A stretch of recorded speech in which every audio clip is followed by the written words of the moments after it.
वरेण्यं भर्गो देवस्य धीमहि धियो यो नः प्रचोदयात्। करारविन्देन पदारविन्दं मुखारविन्दे विनिवेशयन्तं वटस्य पत्रस्य पुटे शयानं बालं मुकुन्दं मनसा स्मरामि। श्रीकृष्ण गोविन्द हरे मुरारे, हे नाथ नारायण वासुदेव। जिह्वे पिबस्वा मृतमेतदेव गोविन्द दामोदर माधवेति। गृहे गृहे गोपवधूकदम्बा सर्वे मिलित्वा समवाप्य योगम्। पुण्यानि नामानि पठन्ति नित्यं गोविन्द दामोदर माधवेति। सुखावसाने इदमेव सारम् दुःखावसाने इदमेव ज्ञेयम्। देहावसाने इदमेव जाप्यम् गोविन्द दामोदर माधवेति। गोविन्द दामोदर माधवेति। वन्दे राधापदाम्भोजं ब्रह्मादिसुरवन्दितं यत् कीर्तिं कीर्तनेनैव पुनाति भुवनत्रयम्। पुनाति भुवनत्रयम्। सभी भागवत प्रेमियों को राधे राधे। आइए आज अम्रपल्लवों के साय में बैठकर 10वें स्कंद की कथा का श्रवण करते हैं।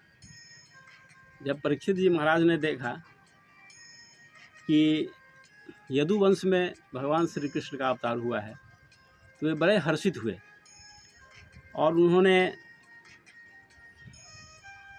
सुखदेव परमहंस जी से कहा कि भगवान कृष्ण के परम पावन और मनभावन कथा का वर्णन कीजिए। वे खुशी से फूले नहीं समा रहे थे। भगवान की उन लीलाओं का वर्णन कीजिए जो भवरोग की औषधि है, जो विषयी लोगों के मन को भी आह्लादित करने वाली है। उन कथाओं का श्रवण कराइए।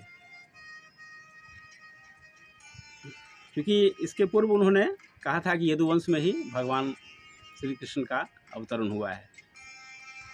तो इस पर बड़े प्रसन्न हुए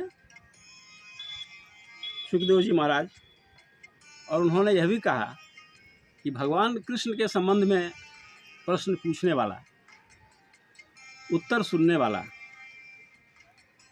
और उत्तर देने वाला तीनों पुण्य का भागी होता है।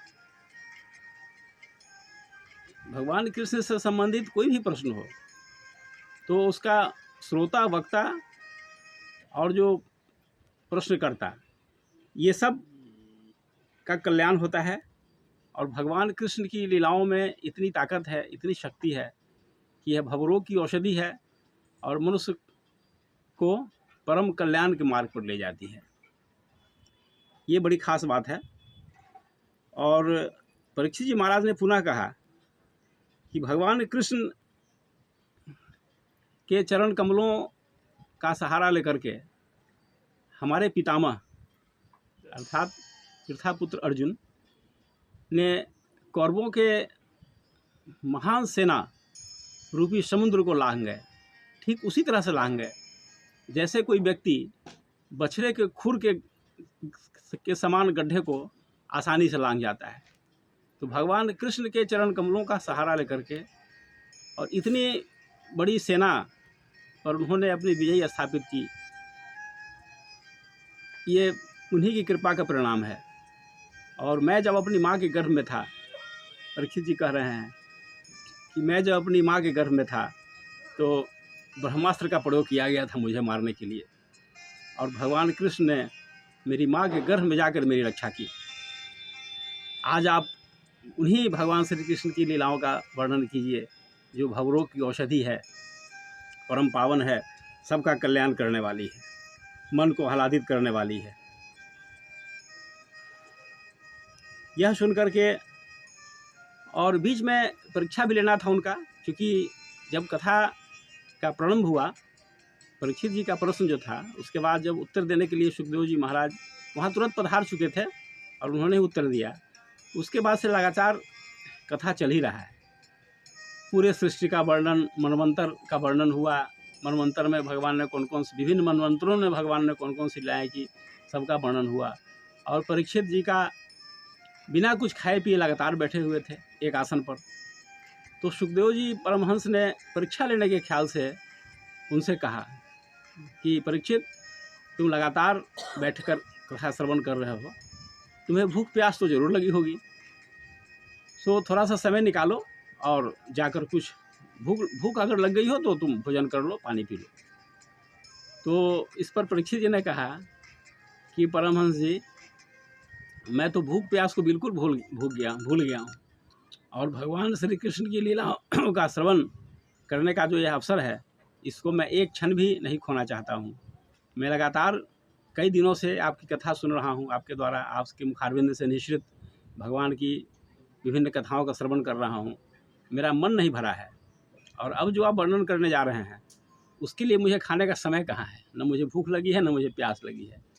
एक बार भूखे प्यासे जब मैं समीक ऋषि के आश्रम में गया था, तो मैं इतना बेचैन था भूख प्यास से कि मुझे जल तक नहीं मिला।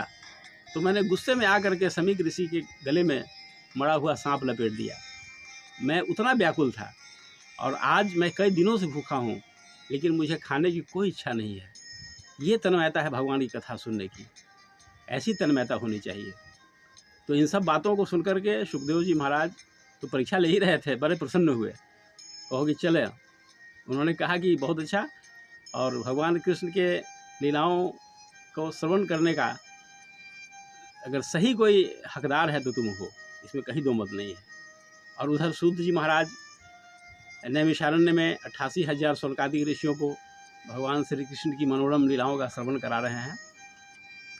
तो वहाँ भी बेचैनी है कि अब इसकी वर्णन कीजिए, क्योंकि सूत जी महाराज वही कथा सुना रहे हैं जो उन्होंने सुखदेव परमहंस जी के मुखारविंद से उन्होंने जो श्रवण किया था। इस तरह से कथा का क्रम आगे बढ़ता है, और जो उन्होंने कही दिया कि इससे सबका कल्याण होता है, श्रोता का, वक्ता का, प्रश्न करने वाले का।